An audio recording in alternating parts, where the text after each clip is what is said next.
time to take a stand and stop the sexualization of our children. Action for Canada has created a notice of liability to assist you. The title of this NOL is Facilitating an Exposure of Minors to Sexually Explicit Educational Resources, Activities, and/or Events. The United Nations has mandated that all member nations implement the Comprehensive Sexuality Education Resource. CSE is a learning platform that was developed within the context of a program developed by UNESCO. This so-called resource sexualizes children at the earliest ages possible, and it's no surprise that it's causing great harm to our children, as well as attacking the traditional family unit. According to Section 163.1 and Section 152 of the Criminal Code, as well as the Canadian Centre for Child Protection, it's a criminal offence to sexualize and exploit children. Here at Action for Canada, we've been working to expose this evil agenda and to empower parents, grandparents, and concerned citizens to take a courageous stand. In an effort to assist you, we've created a page on our website where you will find an incredible assortment of information on this issue, including the various programs that have been introduced into our schools. Beyond the Basics is the resource used in Nova Scotia, WIN Sex Ed is used in Ontario, CSE is used in Manitoba, and SOGI 123 is used by the rest of the provinces. By introducing these programs into our educational system, our children and youth are being exposed to sexually explicit pornographic materials in the form of books, magazines, and comic strips. Our kids are also encouraged to become members of organizations that promote sexually deviant behavior and the exploitation of minors. Be sure to take advantage of this notice of liability, which will advise teachers, librarians, trustees, ministers, etc., that they will be held personally liable for exposing minors to any form of pornography or sexually explicit material, as well as any activities or organizations promoting sexual deviancy and the exploitation of minors. By using this valuable NOL, you have the ability to demand that the CSE learning resources be immediately and completely removed from libraries and the education system. That all of the books listed, including titles by the same authors, be immediately removed, and that all educational facilities, including libraries, cease and desist promotion of any and all activities, including performers and clubs that exploit our innocent, impressionable, and vulnerable children and youth. Knowing is not enough. You must take action. Here are some powerful actions you can take to protect our youth, no matter your age or station in life. Pull your children out of public schools and universities. Run, facilitate, join, or help with a homeschool group. Get involved in writing letters and serving notices of liability. Run for office as a school board trustee, mayor, or city councillor. Connect with an Action for Canada chapter near you. We cannot ignore this message. Our children and youth are being subjected to twisted ideologies using social justice as a means to indoctrinate and groom them, and we must protect them. Thank you for taking a stand to protect kids. If you like what we're doing at Action for Canada, please consider making a donation to support our ongoing work. And be sure to join a chapter near you. God bless you, and God bless Canada. Through his love we win the fight. Action for Canada we unite. Joining hands let fall the fight. Action for the Canada we stand tall. With love and faith we can win it all. We are up high.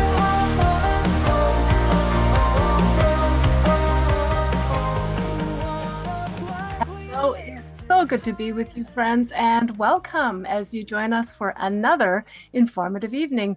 We love having you as a part of our community.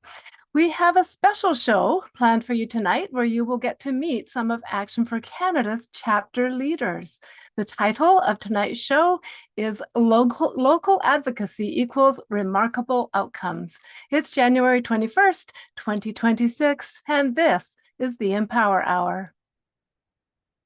Action for Canada is a national movement reaching out to millions of Canadians and uniting our voices in opposition to the destructive policies tearing at the fabric of our nation. Through call to action campaigns, we educate, equip, mobilize, and empower citizens to take action. We are committed to protecting faith, family, and freedom. Tonight, we'd like to invite you to connect with like-minded, supportive people by joining an Action for Canada chapter near you. When you connect with a chapter, you'll be joining hands with people who are fighting for their rights and freedoms by being the boots on the ground. You'll be provided with effective resources to become actively involved in community affairs. You'll be able to reach out to all levels of government, and you'll have opportunities to educate others in your community. We also encourage citizens to run for office so we can take back all levels of government. Here at Action for Canada, we believe there is strength in numbers and that by building chapters across this nation, we can mobilize an incredible army of like-minded citizens as we work together to protect our inalienable God-given rights. So be sure to sign up and join a chapter near you. I'm so pleased to introduce Kim McBride tonight. Kim started following Action for Canada's call to actions during the unlawful government lockdowns in 2020. In July of 2021, she became the Calgary chapter leader, and the following year, she took on the job of National Chapter Leader Coordinator. On tonight's Empower Hour, Kim will be introducing us to some of our amazing chapter leaders. Will you all please help me welcome Kim McBride. Hello, Kim. Hi, Heather. Well, thank you so much for that nice introduction. This is always a show that I'm so excited to be able to showcase all the good work of our chapter leaders. And I just have such a privilege to be able to work with them. Tonight, Tanya Goss said, you know what, Kim, I think you're ready for this and you can take the reins fully. So tonight I get the privilege of sitting I'm not sitting, I'm standing this time, but standing in some big shoes. And I'm looking forward to this evening because it's the work behind the scenes that most Canadians don't get to see. You get to see the big wins after they happen, but they require a lot of work, some tenacity, and a lot of courage from ordinary Canadians. And so tonight I get to introduce you to a few of them. I've done this before in other shows. And so I'm really looking forward to being able to share with you from across spectrum, across the country, ordinary Canadians that felt the call, saw the need, and put up their hand. And many were, well, I don't really know what it takes to be a chapter leader, but I'm ready to learn, ready to roll up my sleeves, and I'm starting to take action.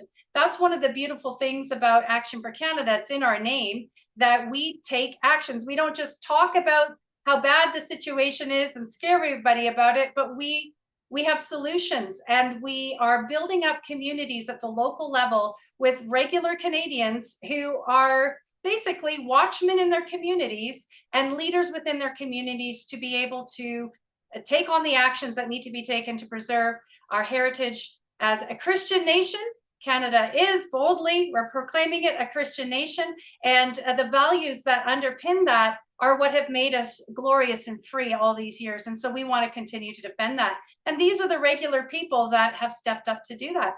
So this evening, we're going to hear from 6 different people. And again, they range from all across the country. Our very first guest this evening is going to be from Quebec. Our chapter leader, our one and only chapter leader in Montreal, Quebec, is our own Lauriane Cartier.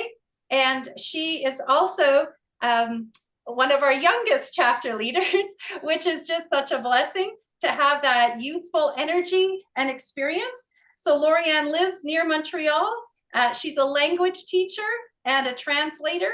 She likes researching banned and censored content on the internet and in books. which will keep her busy, I'm sure. There's a lot of that. Lorianne wants to explore the world to uncover mysteries. So we love that enthusiasm, and I'm so glad that you're joining us tonight. And just to kick things off, Lorianne, basically tell us a little bit more about yourself and what motivated you to reach out to get involved with A4C. You, Kim. I'm excited to be here with you. I have always searched to try to find truth and I guess God at the same time. So, in my research, well, lately I've seen a lot of things going on in the world. I joined A4C also for my family because my grandparents, I had one of them who died after his first job. Actually, my grandmother, just a week after her job, she died. And also, my little sister, she's 20 years old right now, and almost half of her friends are, well, they say they are trans, they are on puberty blockers. So I see that going on. This is very big what's happening. The global plan from the UN to indoctrinate the children. So yes, I think I jumped in because that I wanted to protect my people, my family, my friends, basically. Yeah. Yeah, and those are some big issues that Action for Canada does cover. And that was going to be my question. What is the issues that are bringing you to take action, and some of those big ones for sure. So as you came on board and you found out about us, can you maybe tell the audience a little bit about that process of how you came to be a chapter leader with Action for Canada, and what support do you receive in order to handle some of those big topics? And then we'll go on from there. Yeah. Yes. So at first I signed up and I thought there was already a chapter in Montreal. So I just wanted to join. But seeing that there was none, and it's actually a need, I think, there are not so many resources in French. I think it's harder to get for francophones, maybe. So I think, well, I guess I can do it. I can try. So I decided to be a chapter leader. So my first meeting with you was in May last year. And I started the 6-week training that I completed about 6 months ago.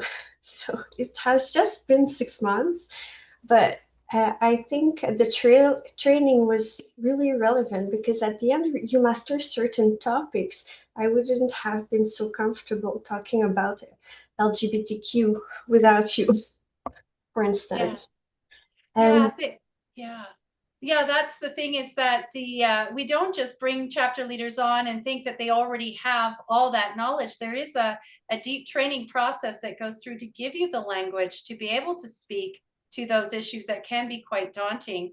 And so we don't just bring you on and then throw you out there.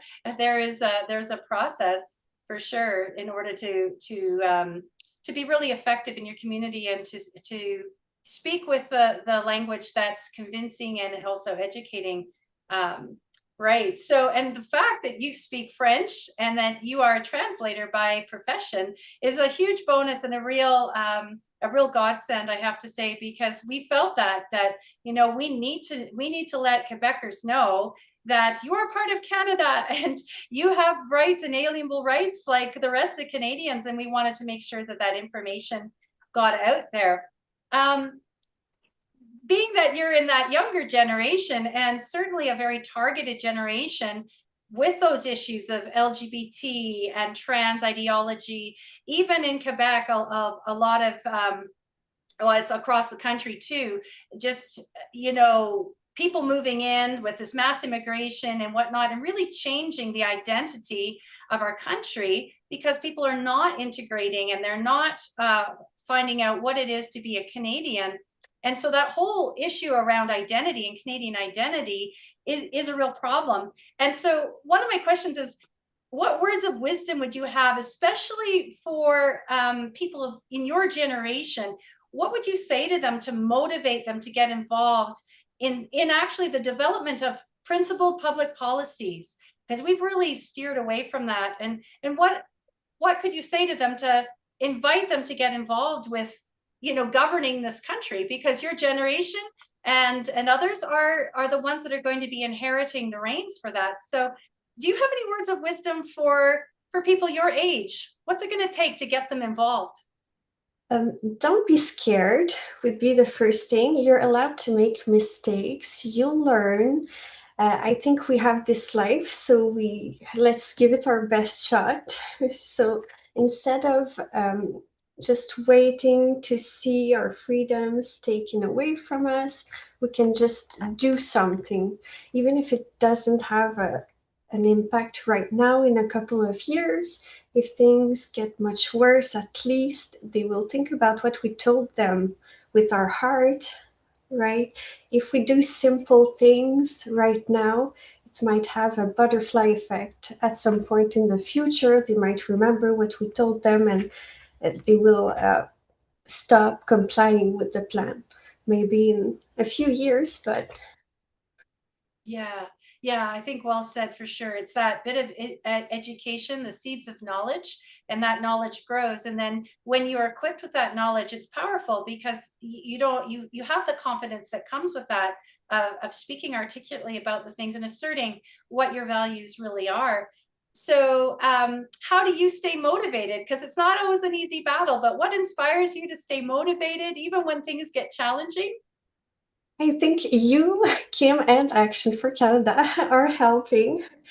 You can find peace and hope in our meetings. I think the truth overall, that we always talk about God, how we can reach to Him directly. And I think this helps me keeping hope in that spiritual battle and seeing the wonderful things also, not just if there's the dark thing here, the opposite also exists. So Yes. Okay. Well said, for sure. So looking for that hope, and in our organization, we certainly do lift up those Christian principles, and we always say that Action for Canada is a God-breathed organization, and we really do get our marching orders really from Him and His direction and His good values, and the way good Christian biblical values that help us to govern ourselves and this nation in a healthy way for human flourishing. So that's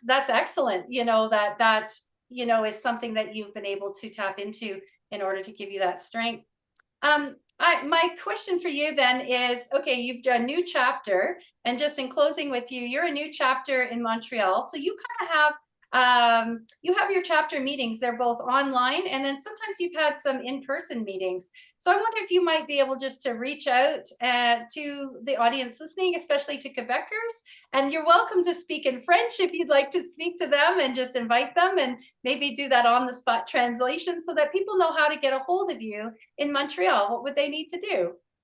et donc, si vous connaissez des gens qui parlent seulement français, invitez-les aux réunions. Comme ça, on va pouvoir parler de Ville 15 minutes, Ville intelligente, l'aide médicale à mourir, les programmes de sexualisation des enfants à l'école, Digital ID, identité numérique, tous ces sujets-là en français. Donc, je serais ravie de vous voir. So we can talk about all those topics in French too, for people who are just speaking French. So that's a nice go-to. Absolutely. And I could understand a little bit, un petit peu, what you said.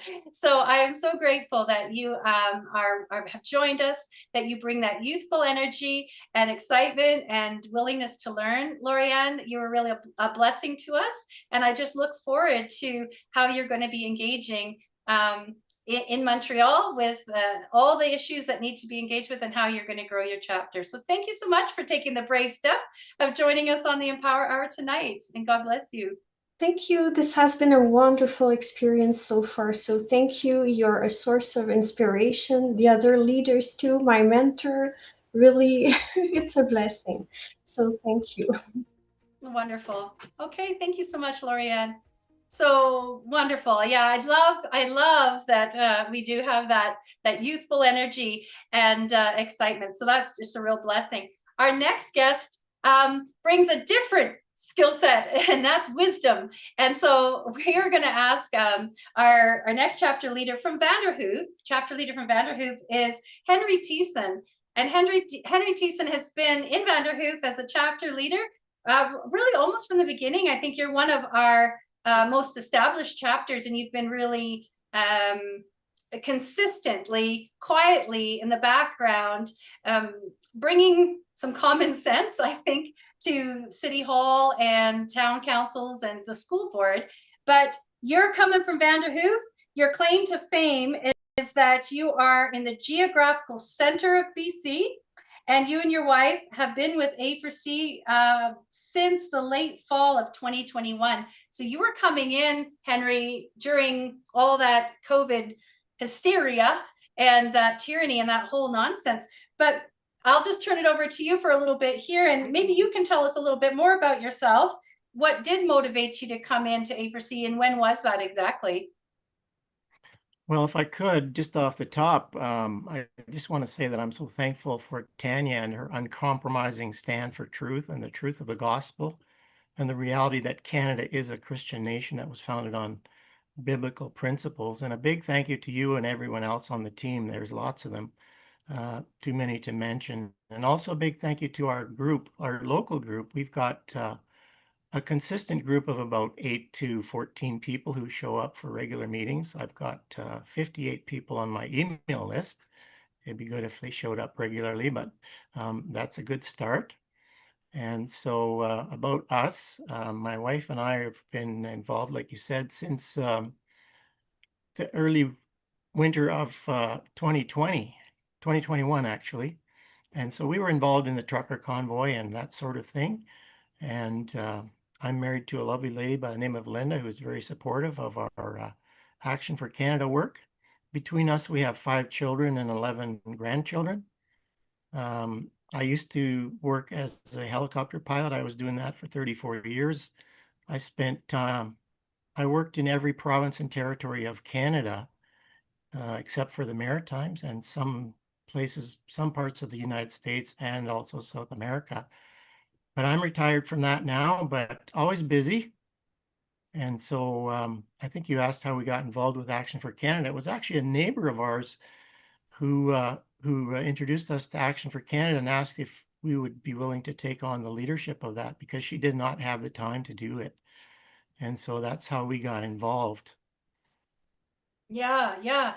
And that was probably during that COVID time when we were dealing with mandates and unlawful measures and masking and the jabs. And it was during that time, was it not?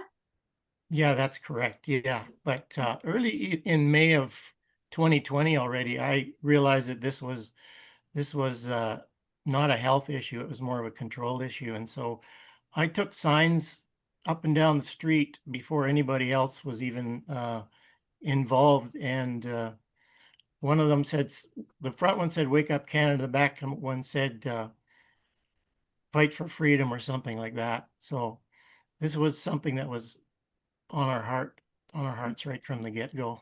And over the years, like the topics have shifted a little bit, but we've always been dealing with those control mechanisms and ideologies that are destructive that have been coming in. So it seems like the topics of A4C have shifted a little bit and they've expanded, but we're really still dealing with those core destructive policies, and the fact that Canada is, a lot of the policies that are coming in are really off course and quite adrift. So over time, we've kind of moved in different directions. But what has been your focus in Vanderhoof then, and how have you taken action in that particular area?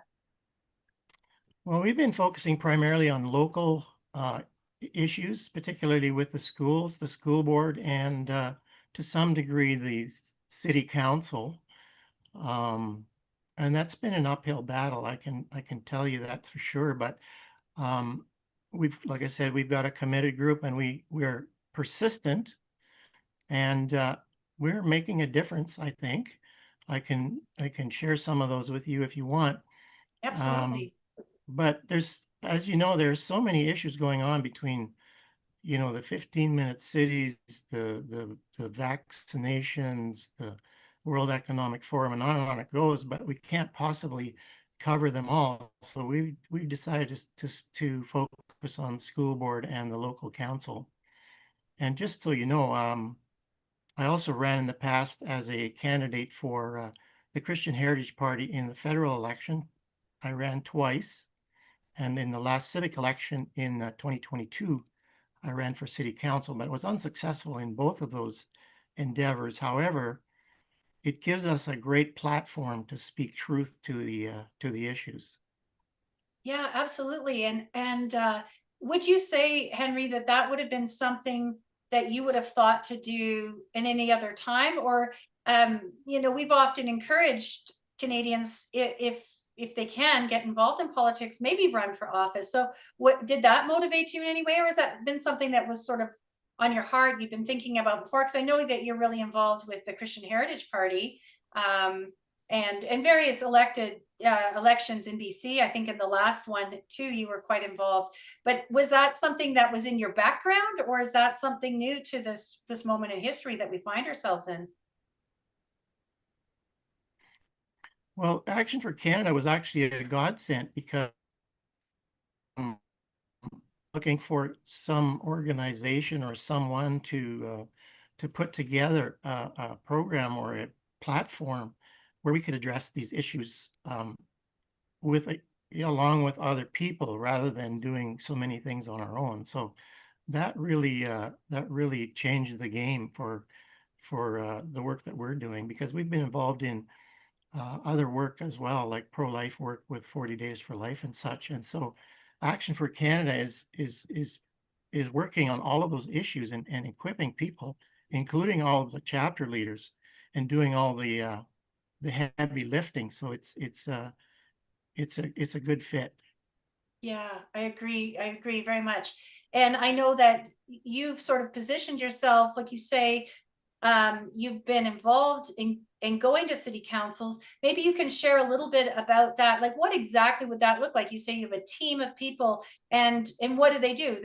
Do you just show up and you watch what's on the agenda? You try to get on delegations, or how is it that you're involving yourself there? And I know that they know you by name, Henry, by now, because you've been there. And how is it interacting with them? Has there been any change?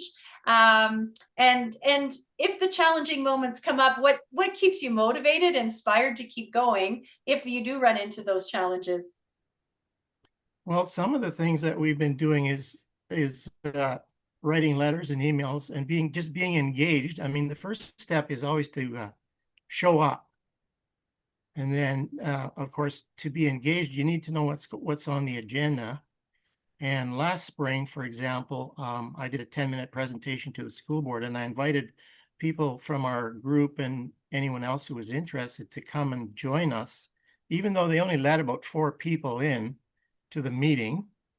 That's an issue that we've also been working on, but we had about 20 people outside, and that makes a huge difference just for them to know that it's not just Henry presenting to the board. There's people out there that I'm speaking for, and they were able to listen to the meeting on live stream. So those are some of the things that we have been doing, and we've noticed that there are some changes happening.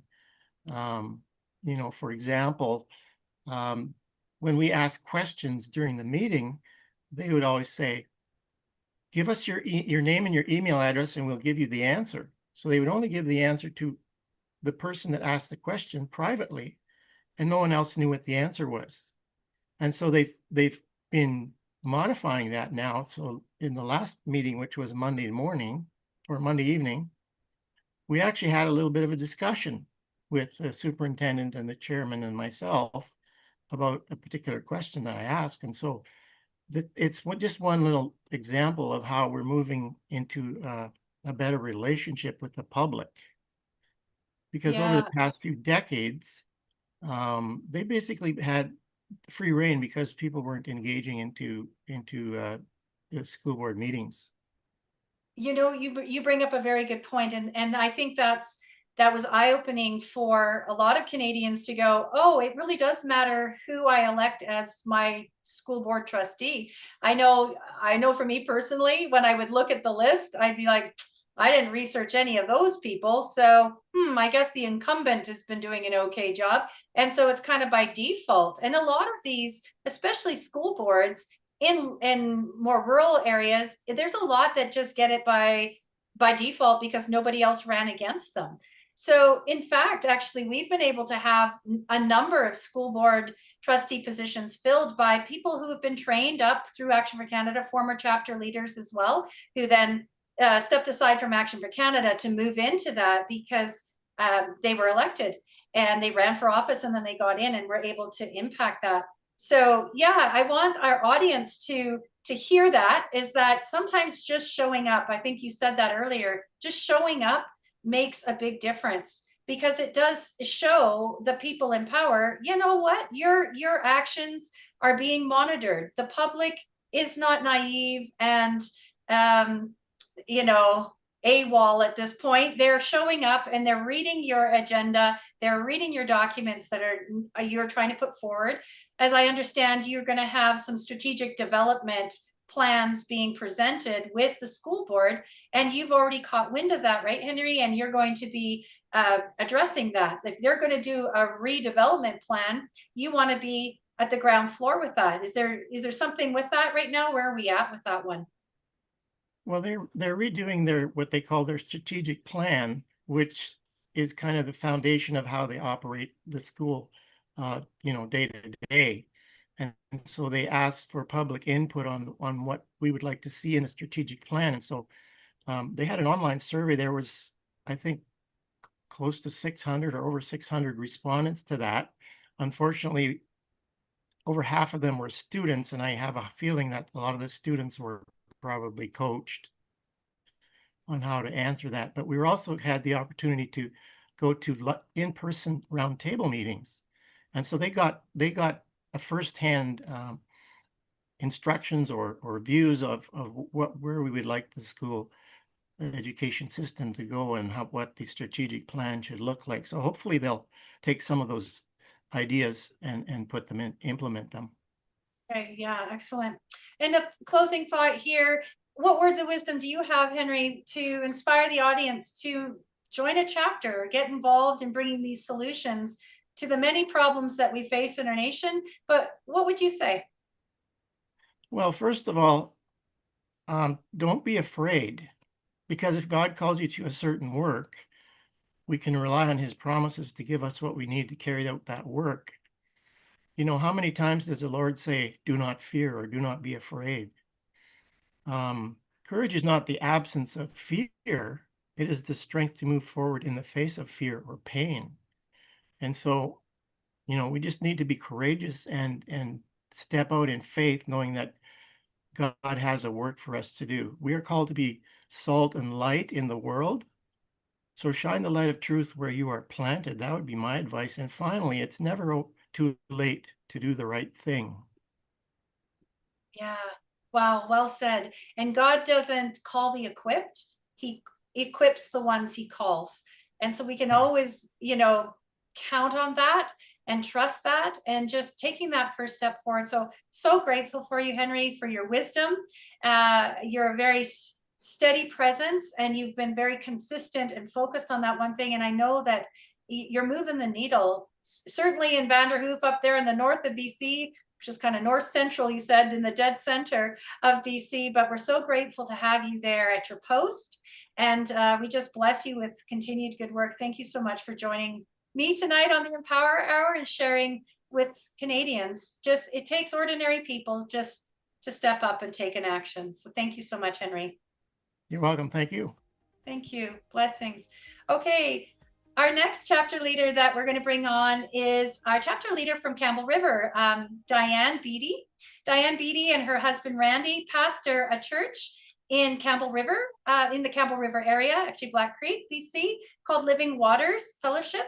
And so we have a partnership going way back to the beginning, together with Randy and Diane with their church, and they've just been faithful in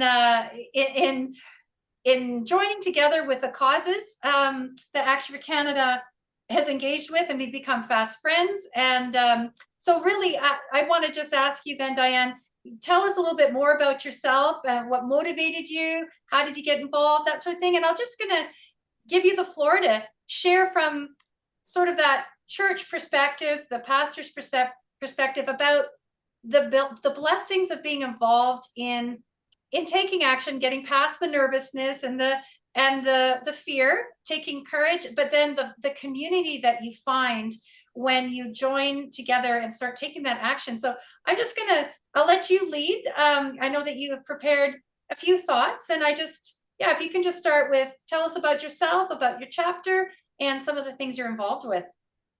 Well, I just want to thank you so much for having the courage to be part of the leadership team in Action for Canada. I know it has great demand, and we have such a fantastic leader.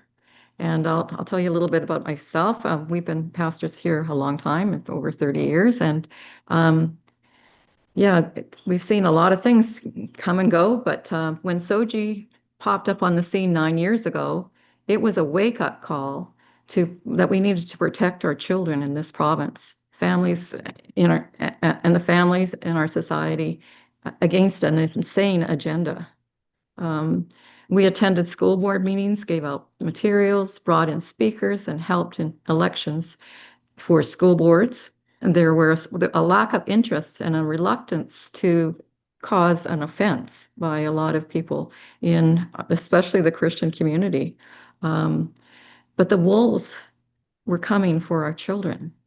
How can you be silent? That's what we're called to do, to be watchmen on the wall. So when COVID hit, we knew something was really wrong. It was too planned, too organized, and it had been openly foretold by these elite leaders. Forced compliance by the whole world, it was crazy. Bars and stores, okay, but church, no. We're visiting grandma.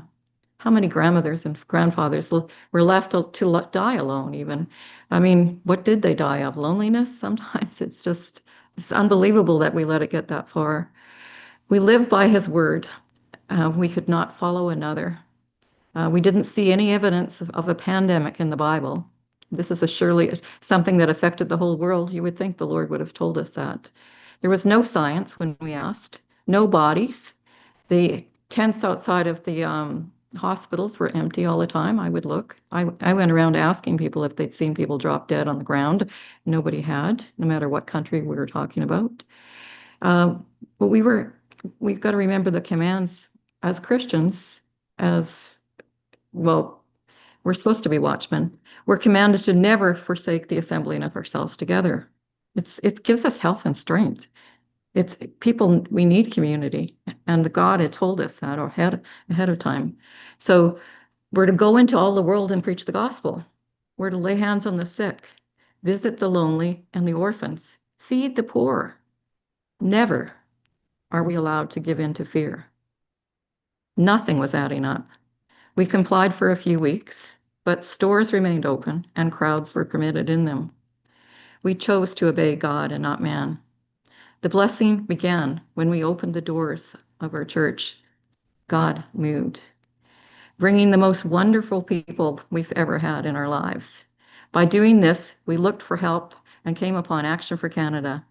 And as we were threatened with legal noncompliance, we met with Tanya Gaw, and what an inspiration she was. It was obviously she was the one that was equipped for this hour, confirming the guidance and the conviction we held. Though we faced fear and smears, we didn't die, but we thrived.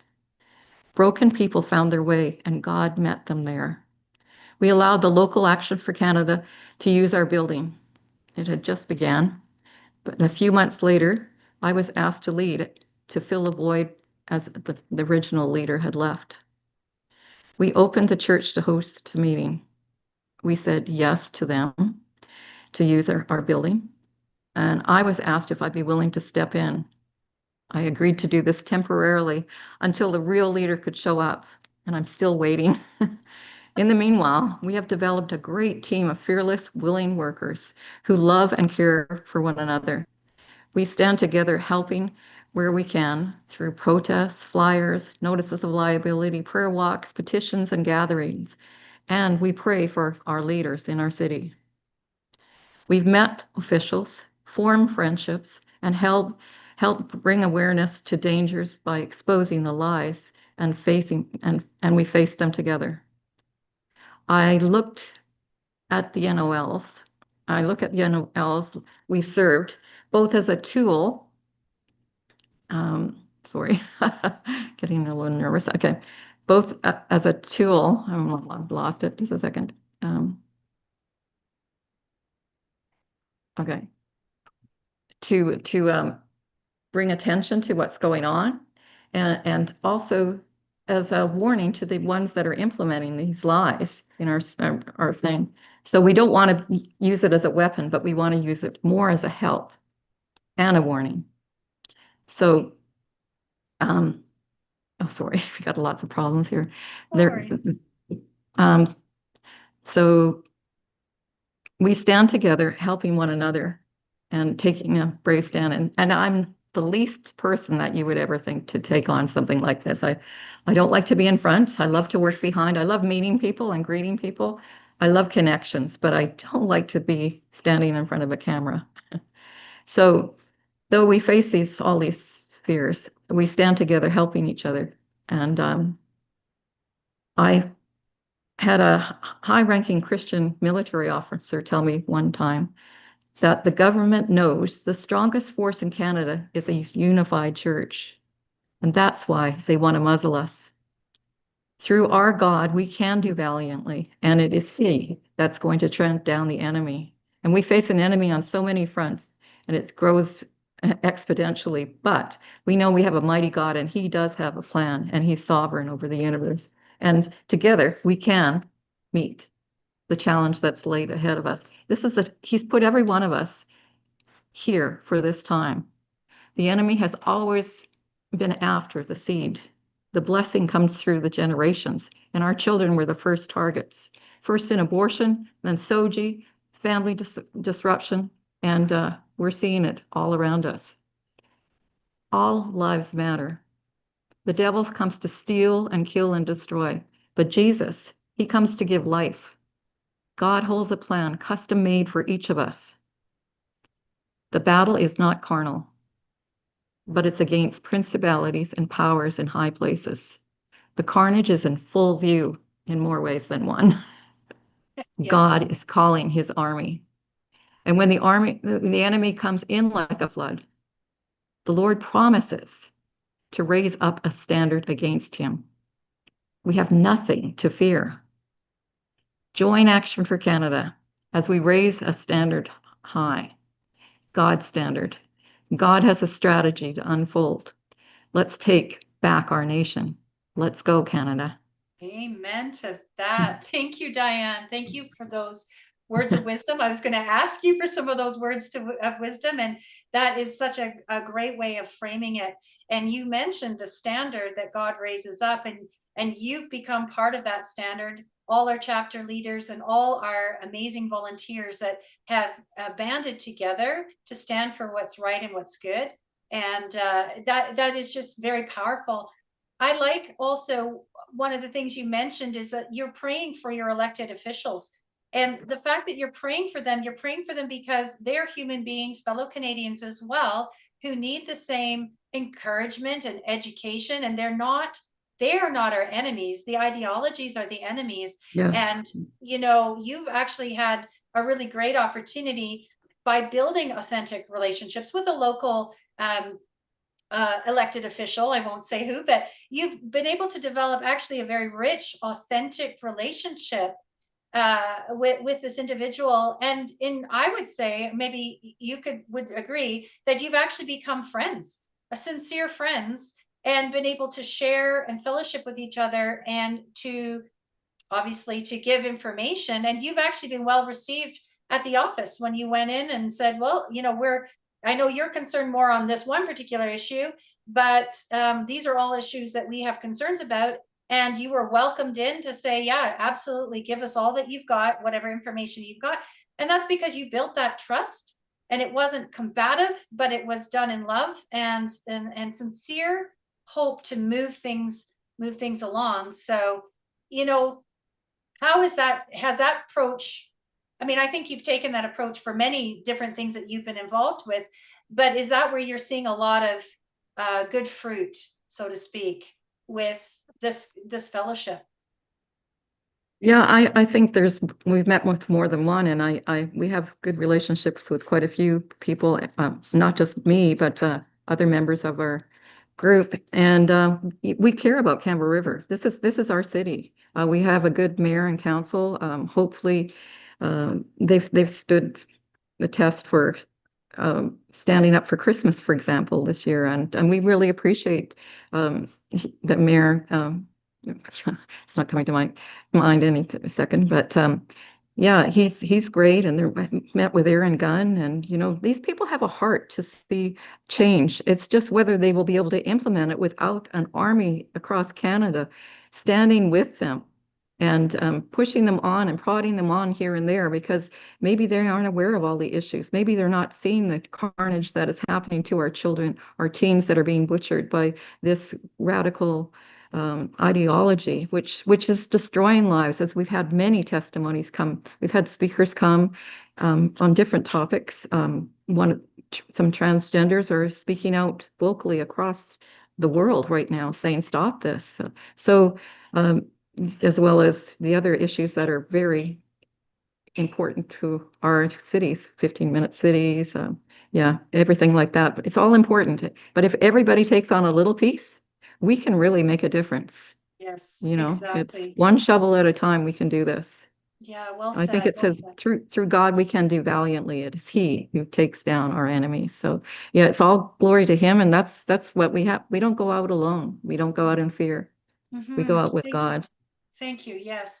So, just in closing, then, what encouragement can you give to other pastors or church leadership to engage these social issues, even the controversial ones that are plaguing this society? How would you want to encourage them? Well, if not you, then who? I mean, you're the defender of your group. You're the shepherd of your fold. The sheep are put in our care, not just the sheep in your pews, but the sheep in the city. We're to love everyone, love our enemy, love our neighbors. And if we don't pour out, then who's going to? And this is our time. This is our time for our lamps to be full of light.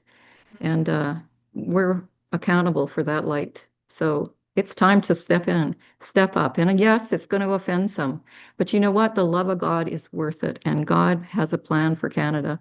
He has a plan for our nation. And thank the Lord, through Action for Canada and Tanya and others, we can move mountains. Amen. Well said. Good to put a little period at the end of that. So excellent. Thank you so much. I know this isn't your thing, and you stepped out of your own comfort zone, and you said, I'm taking one for the team. And I'm so glad you did, because those are such rich words that you've shared with us, Diane. And we just bless you and all the work of your hands, the work of Action for Canada, and the work of your husband in ministering to the people in the Campbell River area and through Action for Canada. So God bless you, and thank you for joining me. Thank you. Thank you. Yeah. Wonderful. Okay. Next on, we're going to move inland into BC to Kelowna. Our chapter leader from Kelowna is Trayton Gammon, and Trayton is one of our newer chapter leaders. But actually, it's over a year and a half that you've kind of come on. Kelowna was an established chapter from before, so you were able to take the reins from Larry, our chapter leader in Kelowna, as she moved into a different location, and she actually moved into a different capacity with Action for Canada. But she was able to bring you on, to mentor you, and she still does. So just maybe going back, you're a father, your husband and a father, you live in Lake Country. You know, the work that you do allows you to be kind of involved in the community. Maybe you can tell us a little bit more about yourself. What motivated you? What were the concerns that you saw in the state of our country that motivated you to step up?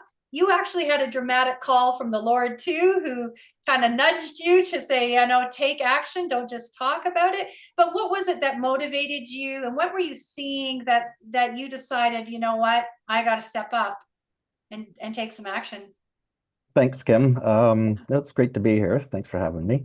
Yeah, first and foremost, I'm a Christian. I'm married, my wife Renetta, and we have two kids. Our son is 17 and our daughter is 19. Like you said, I live in Lake Country, so I'm the Kelowna chapter. I'm co-lead with Laurie, who's been an amazing support, which is one thing with Action for Canada that I really admire is there's a ton of support, a ton of people that have been here for a long time and leading this. Yeah, I was at a Pierre Poilievre rally once in Penticton, and it was probably, I think it was about a year and a half ago. And he just made this statement and he said, if you don't like what's going on or if you have issues, take action.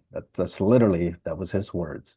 And so a couple of days later, I got an email. I'd signed up with Action for Canada newsletter, and it said, "Hey, we're looking for leaders. Take action." So I put the two together, and I contacted Action for Canada, and then shortly after that, I talked with you and Laurie, and yeah, I became the chapter leader, and I love it. I love what we're doing. Faith, family, freedom. That's my values. That's Action for Canada's values, and it's really rewarding. I love what we're doing. Well, thank you for that, Trey. And you didn't come with any sort of advocacy background. You were just a Canadian that was raising a family, who was working, a business owner, and you were called up to take on this advocacy role. And we're so glad that you did. Now, your mentor, Laurie, and I want to make sure that people at home know that when you step up to Action for Canada, we don't just turn you out and say, okay, go for it. We actually do train you, and we welcome you, and we embrace you, and we walk alongside you so that you become more comfortable in this realm that most of us didn't, go to university for to become advocates. And so you have to kind of learn a new skill set. But your mentor actually gave you some really good advice that impacted your leadership. And I'm wondering if you can share that, if you know what I'm referring to, in terms of all the things that we could take on in the world. What was Laurie's advice to you when you stepped into this leadership? Yeah, and it's funny too. If you look at the resources that Action for Canada has and the support and the training, it's a lot. It's amazing, and there's a lot of things going on. But yeah, Laurie's advice was take one thing at a time and go with that.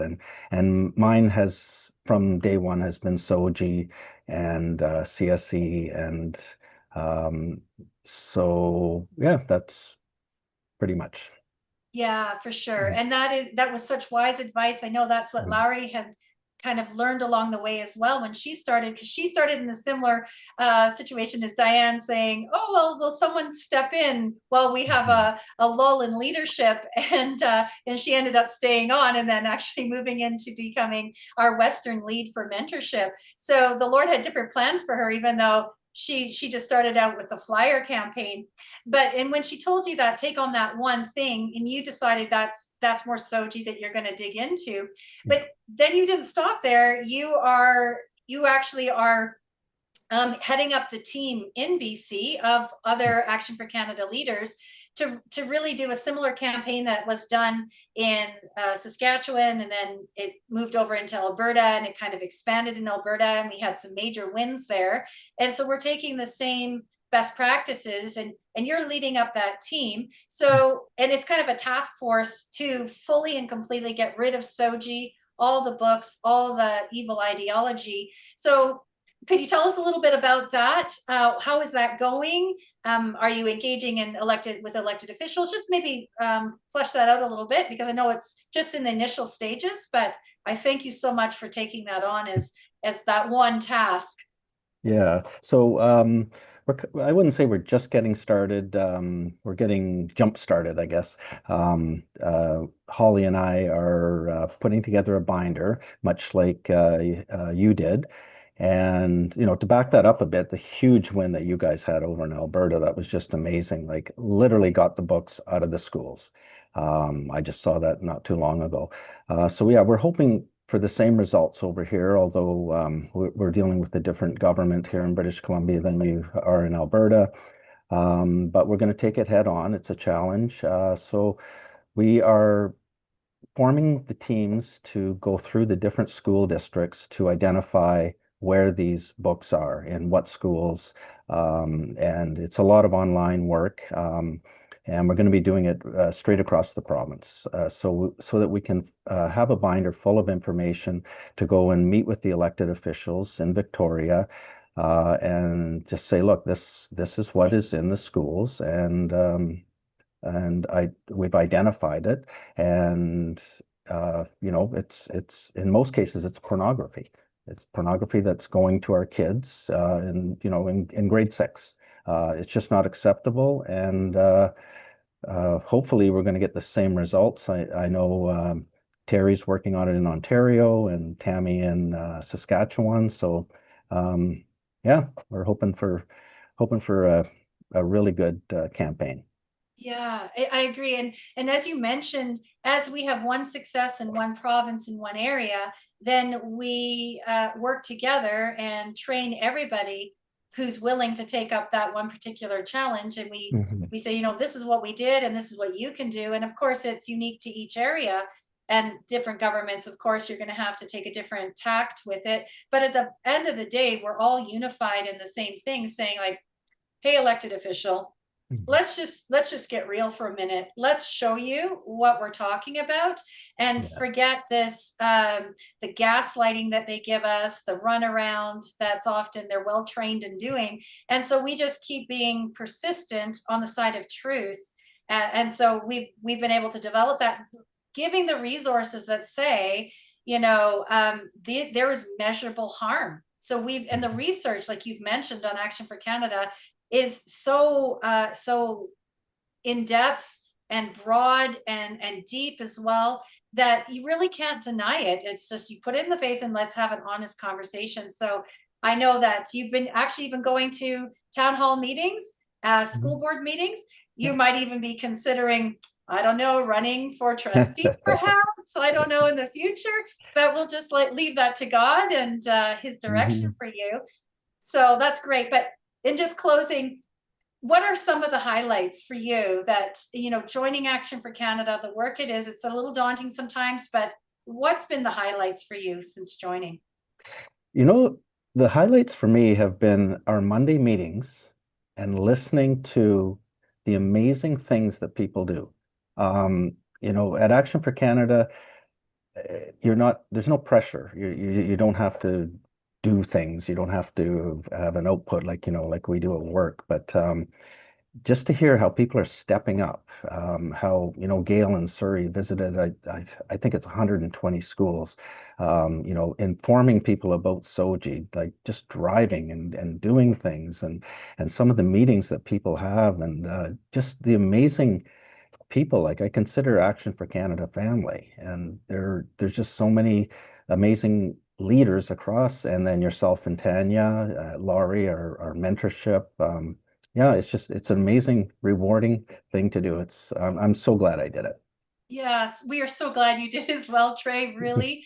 And we've always been calling out to our men too, to say, hey, come join us, because there was a lot of women there at the beginning, but we have a lot of great gentlemen that have joined us, and add a different flair to the leadership. And we're just so grateful. And you're right, it is like family. We do meet. So people that don't know, we do meet every single Monday at a set time, and it's across the country. So we all get together, but we have on our third Mondays of the month, we always have our minute wins, and we give everyone 1 minute to like elevator pitch what's been going on. And those are always so encouraging to hear. And exactly what you said, ordinary people actually doing extraordinary things, pulling on their talents that they've acquired through life, or just been, talented by the Lord, given gifts, and then pulling together again for that same purpose.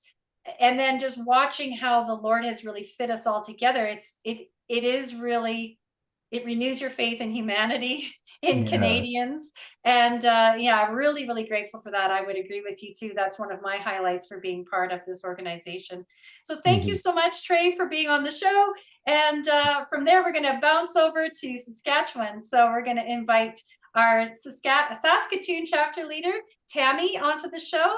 So Tammy has been part of Action for Canada for 2 years-ish around. She's an educator and is semi-retired. Tammy is purpose-driven, no doubt, passionate and courageous.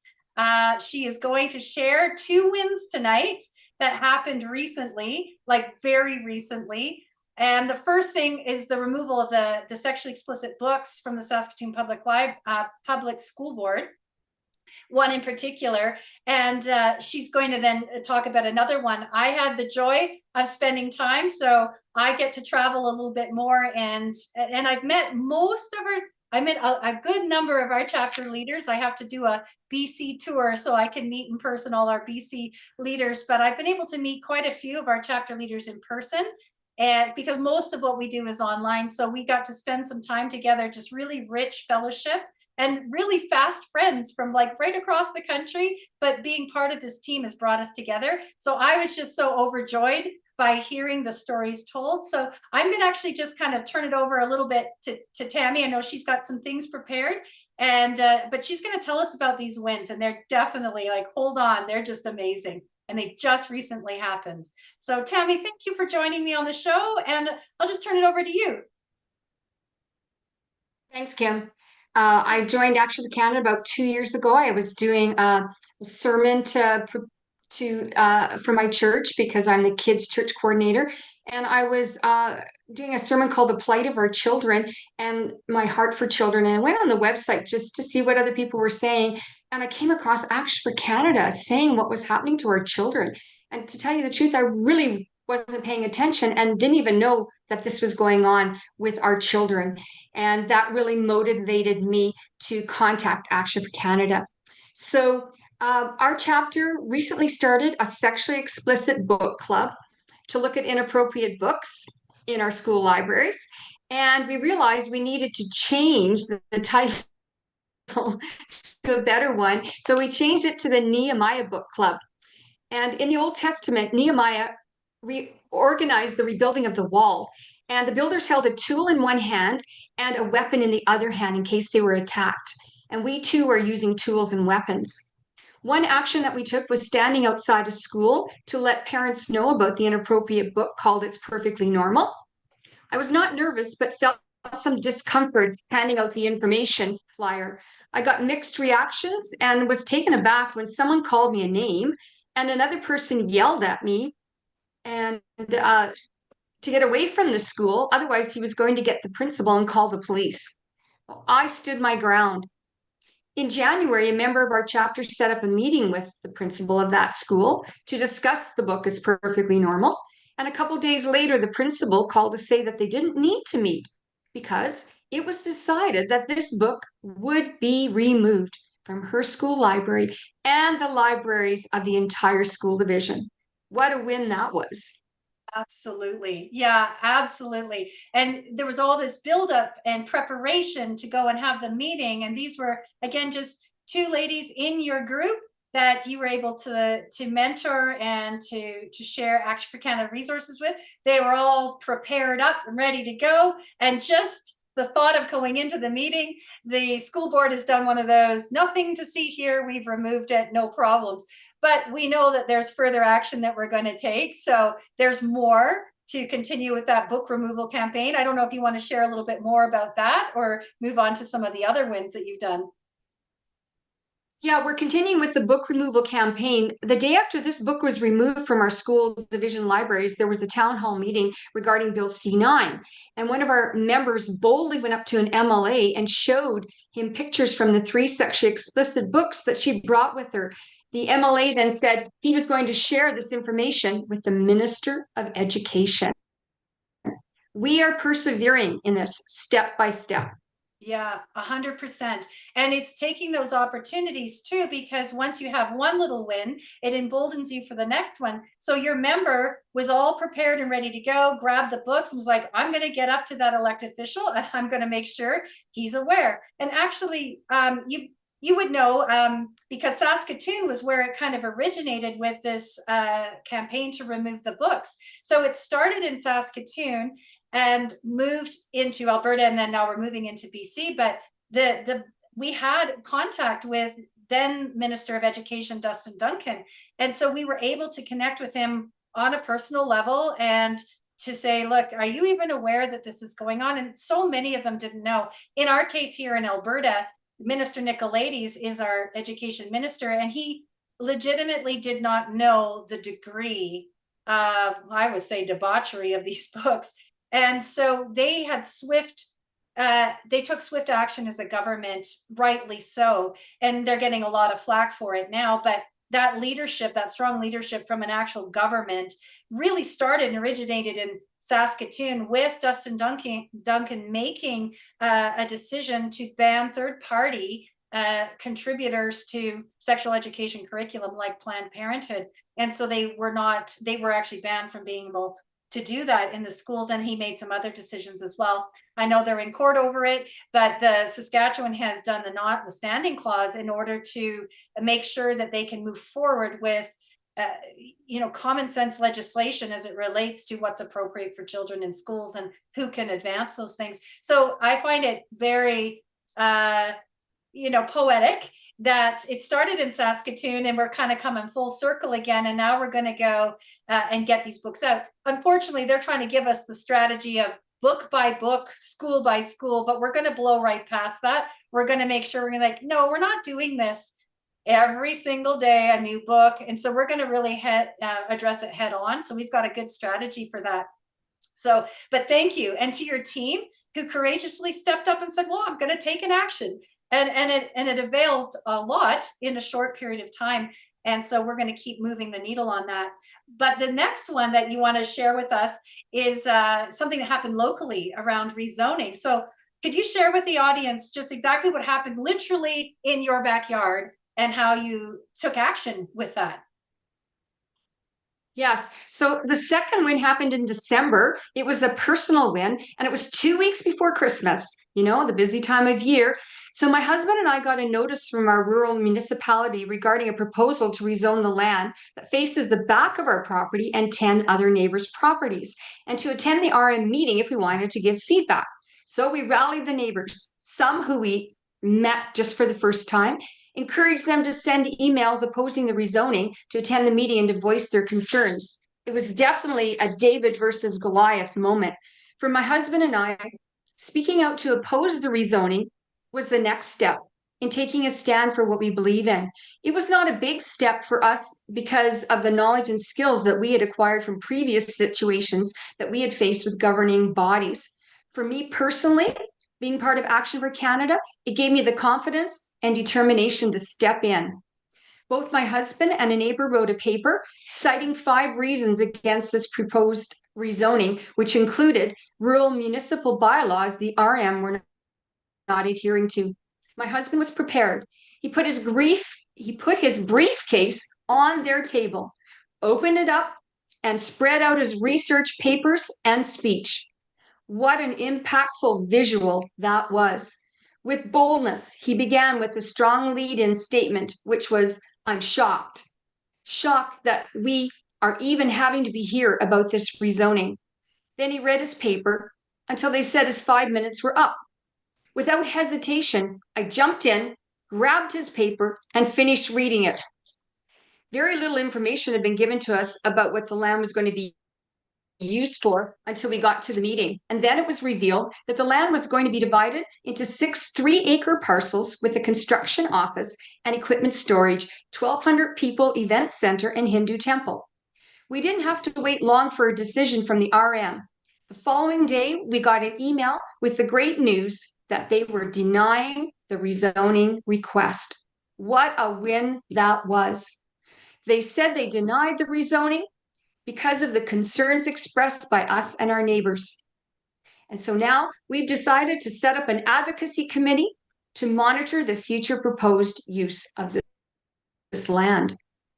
I know, so wonderful. And what you shared with me also on that, and thank God for that win and how quickly it came and the next steps you're going to. And you said something to me about the benefit from this is you actually had to go door to door and get to know your neighbors. And now you have two neighbors in particular that you have people to pray for, and you know more about them, and you've become more united as a community because you're a community of acreage owners. And so you really banded together to kind of stand up for common sense. So that was a big win for you as well, is just having that connection. Yeah. Yeah. And finally, Sure. and just in closing, so you also had kind of a personal victory and encouragement this summer in Ottawa, and it really kind of drove home your vision for Saskatoon as a leader and really taking on the reins and giving guidance and leadership of your community, your local community. So maybe share a little bit about that, your vision for Saskatoon, where are you going? And we'll have you wrap up with that.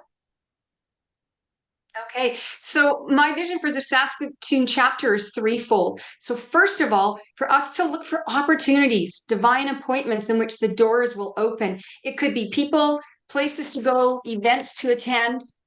Secondly, to encourage everyone to speak out. While I was in Ottawa this past summer on vacation, I attended the court case to appeal the culling of the ostriches in BC and to experience government overreach. I asked the two camera crews what they were doing as they were outside the courthouse. They said they were covering the ostrich case. They saw my Save the Ostriches sign, and both reporters asked if they could interview me. I had no idea what to say, so I just opened my mouth and hoped it would make sense. I made a bold comment criticizing the Canadian Food Inspection Agency. My 10-second comment ended up being used in their news clip. I call this happening a domino effect. One action caused the next thing to happen, and then the next, just like one domino lined up close to another, causes a chain reaction and movement of the other dominoes. I showed up.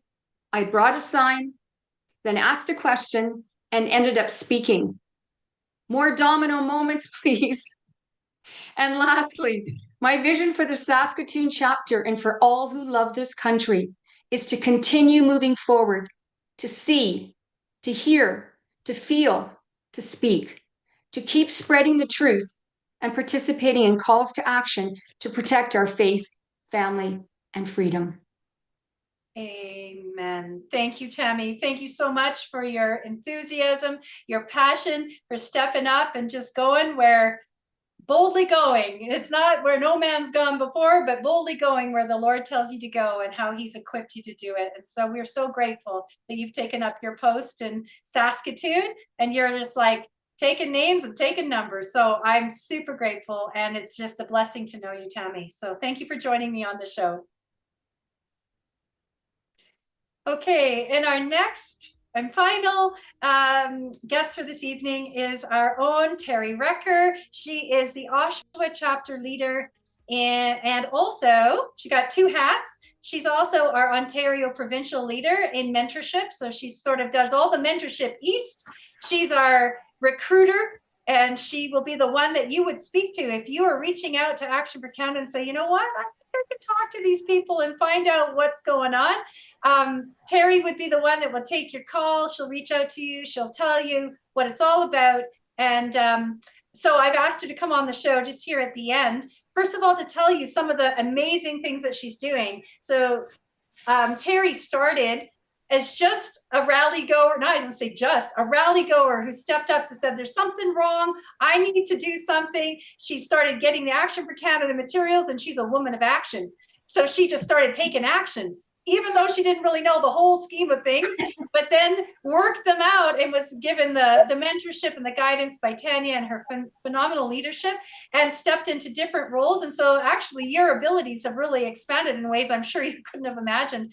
So I'm just going to ask you, Terry, to share a little bit about yourself and that process, but also to share about some of the amazing wins, particularly around some stuff that's going on in the Clarington area with the Envision Durham. But you've been so many times on the City Hall delegations. You just get right up there, you get your speech ready, and I call you Spicy. Spicy Terry, and she's just bold and courageous. So I'm going to give you a little bit of the time on the floor here just to share a little bit about that. What are you doing, and like how would you inspire Canadians to get involved? So I'll turn it over to you. Thank you, Kim. I just love you. Working with you is amazing. I love you, and you're always there.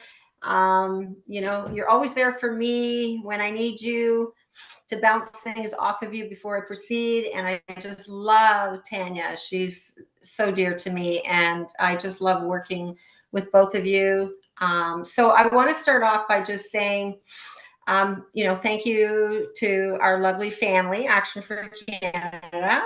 I joined about 5 years ago, I think. It's got to be at least 5 years now. But I'm a grandmother of 6 grandkids, 3 grandboys, 3 granddaughters. I didn't like what was happening, when the COVID stuff started, and I decided, I was at a rally, yes, and someone had mentioned, have you seen what Action for Canada is doing? They're really, doing a lot as far as these notices of liability. And so I went home, did my research, and I decided I'm going to get involved with them because I want to be a chapter leader. I want to go out there and, start talking and speaking up. And that's one thing I'm not afraid to do. So as a chapter leader, my role is to educate, equip, and mobilize citizens to take charge of what's happening in their cities.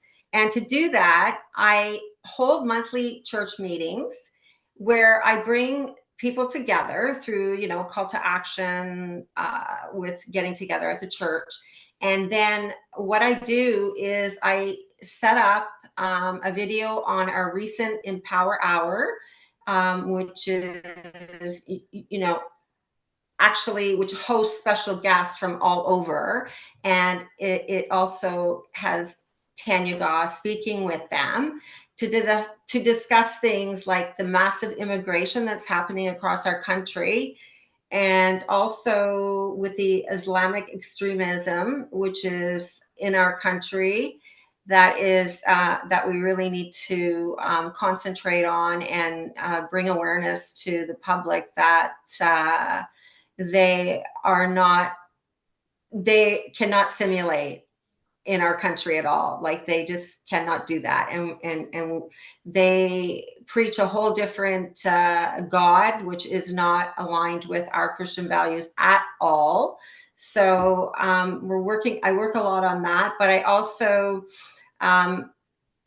educate people on the political LGBTQ, the sex education happening in our schools, which is, indoctrinating our children at the earliest age possible. I arrange groups of volunteers. So I have different teams. And when I first started, I could never figure out, how am I supposed to do all this? I don't know what to do. And then, Tanya Gaw came to Toronto, and I was her driver, and she came out to speak at one of our church functions. And I was really picking her brain, like, how do I do this? Like, what do I really need to do? How do I really get to the meat and potatoes of this organization and what I can do out in my community? And Tanya said, you just get your teams together. You get a parent team, you get someone delivering your flyers, your 15-minute city flyers, your sex win education flyers, that sort of thing. So I went, wow, okay, that light bulb went on, and I decided to definitely go that direction. And I'm telling you, it was the best thing I did, because now it's, over the last, I would say the last 3 years, I have a team that goes out every week, and we're talking like 8 to 10 people that go out into the community. And they just last week did Clarington, because we were there was a city council meeting on a proposed development that they wanted to put just near me. down near our waterfront, and people had opposed it. And so they actually put out or delivered our 15-minute flyer, but emphasized getting in touch, emailing the mayor and a couple of the city councilors there that were responsible for this proposal. So I get to the meeting and a lot of people were there, and these two people came up to me and they said, I just got this flyer and I'm really concerned about this. And I looked at it and it was our flyer. So it is really making a difference when we get the boots on the ground. And that's what I'm expressing here tonight, is that we really need people to step up. You don't necessarily have to become a chapter leader, even though we would like you to. But if you're helping out in a less formal way to, at least join a chapter and become a volunteer and help out and assist us in those small things of delivering flyers, or even maybe working on, like, municipal elections are coming up. So we need people I'm starting to gather teams. I want a team member for every ward that we have a counselor in Clarington, and I want them to monitor everything that they're doing so that when they do finally host their town halls, we will be able to go and hand out flyers with what we know about that person, so that really educates our citizens to know, who stands for our values and who doesn't. So that's, I'm very involved with that now, and going actively to the council meetings and speaking up as a delegation. So that's, that's the part that I do for as a chapter leader. The other thing I do is to recruit. And I love that part. I love bringing on new chapter leaders, and I don't bring them in and then just, say, forget about you, you can take it yourself. No, I mentor them.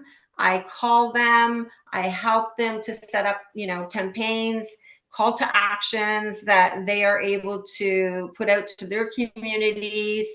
And they just take one specific, area that they want to work on. So if it's the schools and the children, the books, then that's their area. And so I help them focus just on that. So it's not an overwhelming, thing for them. They can spend, maybe 5-6 hours a week and just go at their own pace. But I'm there for them so that they can ask me questions and I can give them different links and etc. So, but again, with the leaders, to be successful, for a chapter to be successful, they do need that mentoring. And myself, along with Kim, we give them the resources, what to take a look at and study in the training, as the training part. And then we work together as a family, attend the Monday meetings, and Tanya comes on and gives us updates of, what direction we're going in and what she's doing. And so it's an amazing team. You won't be sorry that you joined with us, and we would love to have you. But yeah, that's basically what I'm out there doing. You're doing a lot, Terry, and I thank you so much for that. Yeah, you're always got something on the go. And what I love about you in particular is when one of our chapter leaders has a big win, the first thing is Terry's going, I can do that. Oh, how that's done. I can do that. And so that enthusiasm and excitement, but it is, it's a calling as well. And you are in that role of being able to give that leadership now and that guidance, because you've been so well trained and, in all this, and you've been with us for a long time as an organization. And so the ropes. And so that's what we want to convey to you all that are watching, is that we do need more boots on the ground, and we are putting out a call for volunteers to step up, as well as people who even just want to talk a little further about, okay, give me a little bit more details about chapter leadership. What does that look like?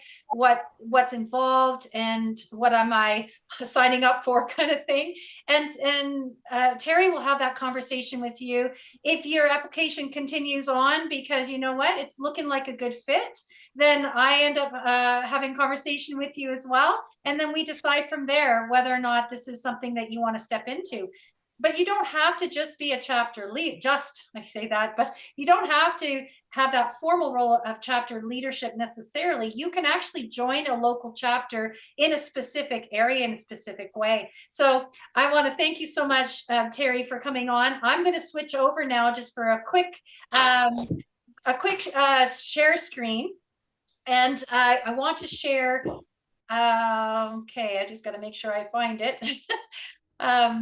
I want to share the screen to show you how to connect with Action for Canada if you are interested in getting involved with a chapter, getting involved with volunteering. So I'm just going to stop just one more time. I know we can fix this later, but there we go. It didn't show up the first time. Okay, so what I'm showing you right here is our landing page for the Action for Canada chapters nationwide. So this is our landing page for getting connected, more connected with our chapters. So you would get to that page by going to join. So when we say join into a next level of joining, that would be through the A4C chapters, and you can go right to this page. And when you land here, there's a little 3-minute video kind of walking you through how to do that. Please read the little blurb that we've got there and this little gray box. I want to just highlight a couple things there. If you don't see an A4C chapter in your province or your region, then maybe consider, hey, we need a chapter there, and I'm feeling the call. I like what Action for Canada stands for. I align with you and in the ways in what you're presenting. And yeah, I think I would like to have a conversation about whether or not there'd be a good fit. So by reaching out to us to have that conversation, you're not obligating yourself to anything, but maybe chapter leadership is something that you want to consider. So prayerfully consider that. However, there are also existing chapters. So right here, we are reaching out to you Canadians. Join our team, join an existing chapter that already has these lovely heroes in the battle that you've just met tonight, who I hope that you are able to see yourself in. Maybe someone's story was like, you know what, that sounds a lot like me. And look, they did it.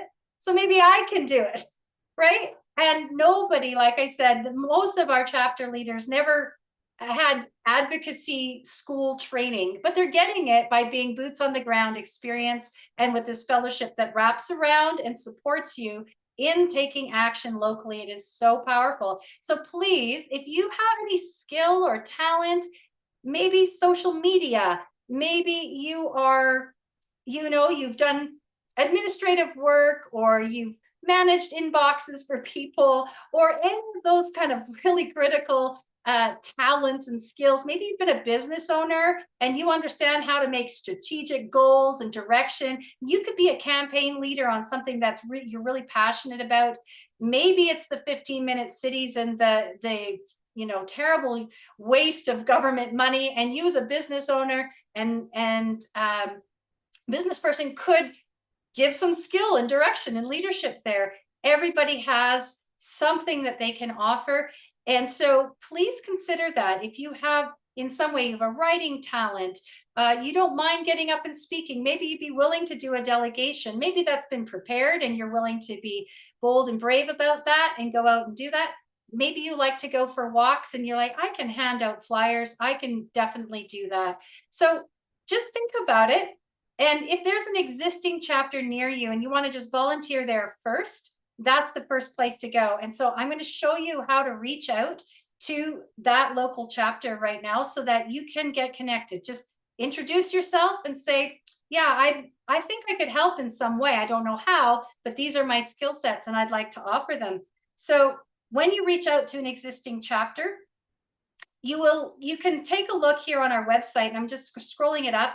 We have all our provinces listed for you, and you'll see that some provinces like New Brunswick We need some people from New Brunswick to step up and maybe reinvigorate the chapters that we once had there. But even though it says no chapters, don't let that dissuade you at all, okay? Because we can still get you connected.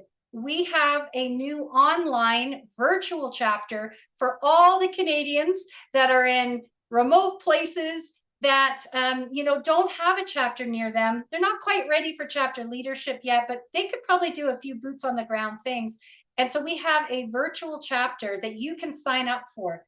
So if you'd like to discuss with us more about formal chapter leadership, co-leadership, being a treasurer, being an official administrator, then you'd want to click here to learn more about chapter leadership. When you click on that button right there, it'll take you to this page that gives you a little bit of a snapshot of what it's like to be a chapter leader, some of the things that are involved, and then a click here to book an appointment to speak with a member.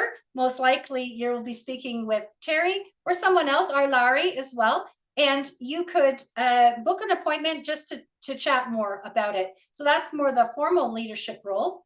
But if you want to just maybe connect with that chapter, even if there's not one near you, you can say connect with your local chapter. When you do that, it's going to take you to a page like this.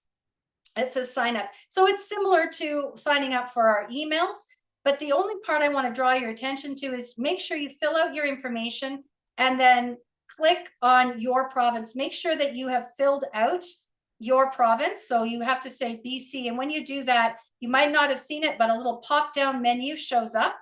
And that little pop-down menu says if you're wanting to join a local mailing list or to actually reach out to that chapter, then you can do that by selecting the chapter that's nearest you. And in the case of BC, we have quite a few chapters that you can reach out to. A message will be sent to them and a chapter leader will respond to you.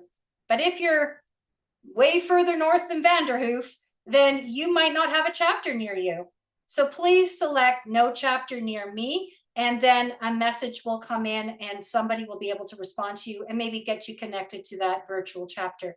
So we're going to need boots on the ground in this coming year. We're very excited about what we're doing. We have a big campaign that proclaims Canada as a Christian nation. We're taking action on Bill C9, which really, again, is reminding Canadians what our heritage is and what the fact that we have that Christian heritage and how rich that has made us as a people and how free that's made us. Whether you're a Christian or not, those values have really allowed us to be a prosperous and free nation, and we need to preserve them. So there's lots of education, there's lots of resources we have, but the most important thing is getting connected. So I really want to encourage you, please, if you've been inspired or you're hearing this later and you're inspired, to say, you know what, I could be that person. And wow, I'm willing to take the risk to do that. And they sound like good people. We're all good people, and we want to welcome other good Canadians. It's amazing what the grassroots is doing. They can't pinpoint us. The big globalists have all kinds of money and resources, but we've got heart and we've got passion, and we love our country and we love our God and we love our values and we love our families. So please consider stepping up, join us for volunteering, connect with your chapter. You want to be a leader more formally, you'll be connecting with us in that way. So on that, I'll stop sharing my screen. I'll come back. So I hope you've been blessed tonight. I'm so grateful. I get to see behind the curtain a lot of that unseen work, but then when it comes to fruition and we can say to each other, hey, we did that. That's amazing. We kind of humbly celebrate that. And there's just so many wins, one after the other. And so I want to say thank you very much also to the leadership of Tanya Gaw. She trusted me with this evening and she said, Kim, you can do it. I'm turning the reins over fully to you. And I know that you can handle this. She's a pro. She does this all the time. But Tanya can't be more proud of all the people that have, joined up. Some that have been with us for a long time, some that just joined, some that had to stay for a time, but life took them in different directions. But everybody's effort is that has been contributing to this amazing God-breathed organization. Myself, Tanya Gaw, the whole national team is just so grateful to have you and your support, and all of you out there that support us financially, support us with prayer. We can't do this without you. So we need more of you. We want to know who you are, and we want to get connected right across this country. There are much better days ahead. And so on behalf of Tanya, I just want to say a really big thank you and God bless you. And at this point, I want to shift to our Bible verse. We always have a Bible verse, so I'm going to bring that up. And I think this one's from Colossians, and I hope it inspires you as well. It says, whatever you do, work at it with all your heart as working for the Lord, not for human masters, since you know that you will receive an inheritance from the Lord as a reward. It is the Lord Christ you are serving. And so that unites us together. We do this for the Lord. We know that he fights our battles. And we're just so grateful to have you join us on these evenings. Please share the word and please join us. Let us know who you are. And on that, I'm just going to say a big God bless you and God bless Canada. In times of financial uncertainty, securing your wealth is more important than ever. With inflation, market instability, and economic challenges, many Canadians are turning to one timeless strategy: precious metals. Gold and silver have historically retained their value, offering a hedge against economic turmoil and a safeguard for your assets. If you're looking to invest, there's good news for members of Action for Canada. We're proud to announce our partnership with Steve Merrill of Sun City Silver. Steve is not only a friend of the Freedom Movement, but he's also offering Action for Canada members exclusive access to some of the best pricing in Canada. Thanks to his extensive client base and affiliation with Silver Gold Bull, you can now secure your precious metals at incredible rates. Silver Gold Bull is a trusted Canadian leader with live pricing available 24/7 and nearly 400,000 five-star reviews on Trustpilot. When you purchase through Steve, you're not only investing in your future, you're also supporting the Freedom Movement, as a percentage of each sale helps support Action for Canada. Plus, there's a bonus. If you place an order of $5,000 or more, you'll receive a 1-ounce pure silver bullet, a unique and valuable addition to your collection. And if you refer someone who places a $5,000 order, you'll get another silver bullet as a thank you. To get started, visit actionforcanada.com/purchasing-precious-metals/. Remember, your decisions are your own, and we recommend doing your own research before making any investment. But with Steve Merrill's guidance and our partnership, you'll be on the right path to securing your future. Secure your assets, protect your future, support the movement. Visit us today to learn more.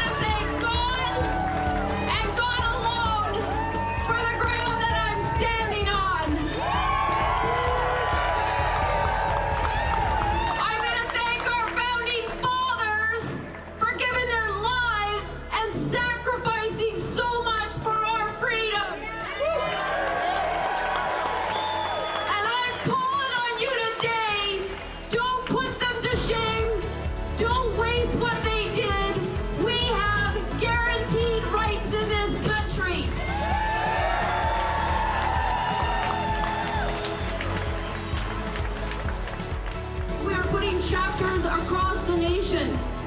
We are going to be in every town and every city, and we are going to build communities within these communities of like-minded people who are actually going to care for one another again and love on each other and give each other the help when they're down. We are going to use the teams and the people that build within chapters to support our businesses. The government's actions are completely 100% unlawful. Judgment will again be found on justice, and those with virtuous hearts will pursue it. You have a virtuous heart if you are here today pursuing freedom and righteousness. And then verse 23 comes along with a promise. God says he will turn the sins of evil people back on them. He will destroy them for their sins. I take great comfort in that because I serve a mighty living God who has allowed us to go through this season of discomfort because we as a nation had turned our backs on him and we need to get right. So I am just going to thank you so much. I'm going to say God bless you and God bless Canada.